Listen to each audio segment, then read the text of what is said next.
diiwaangelinta kaarka dhalashada Somaliland oo muddooyinkii ugu dambeeyay ka soconayay qaar ka mid ah gobolada Somaliland ayaa maanta soo gaaray magaalada Burco xarunta gobolka Togdheer waxaana goobaha diiwaangelinta lagu bixinayay kaarka dhalashada Somaliland laga bilaabay gudaha magaalada Burco gaar ahaan xaafadaha Cali Xuseen Aada Saleebaan Koosaar iyo dowladda hoose degmada Burco maayirka degmada Burco iyo barasaabka gobolka Togdheer oo ka hadlay diiwaangelinta ayaa dadka ku dhaqan magaalada Burco xarunta gobolka Togdheer ugu baaqay inay qaataan kaarka dhalashada Somaliland waxaana hadaladu ka mid ahaa maanta oo ay bishu tahay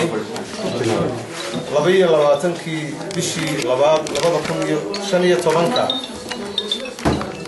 waxaa halkan ka bilaabmaya gobolka Togdheer degmada Burco diiwaangelintii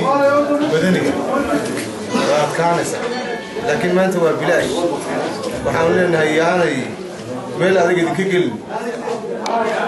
isdiiwaan geliya waa isdiiwaan gelinta ama kaarka dhalashada oo aad qaata waa waxyaabaha aad kaga duwanaan karto dadka aan muwaadiniinta ahayn ee ku nool Soomaaliya waxaa la idinku kala saarayaa adiga iyo ajnabiga maanta magaalada jooga ama waddanka jooga waxaa la idinku kala saarayaa waxa weeye diiwaan gelinta dadka waxaan aad uga codsanaynaa in diiwaan gelinta si fiican oo qurux badan inay u galaan shaqaalahana waxaan leenahay iyaga si wanaagsan dadka ugu shaqeeya iyadoo ay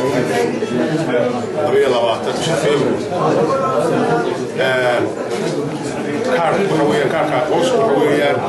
waa shakhsiyadda qofka haddii aanu lagu bartasidan waa iska xoolo bilaa sumada ayuu noqonayaa waxaan aad iyo aad ugu boornay shacab weynaha gobolka Togdheer magaalada Burco oo ay maanta ka socoto diiwaangelinta inay qaadataan waraaqihiinii aqoonsiga sida u noqotaan dad sumad si kastaba ha ahaatee diiwaangelinta madaniga ayaa in badan oo ka mid ah shacabka Somaliland ka dhul sugayaan goorta ay dhamaanayso iyadoo warwar laga qabo waqtiga la qaban doono doorashada Somaliland Maxamed Faarax Bilaay wararka magaalada Burco.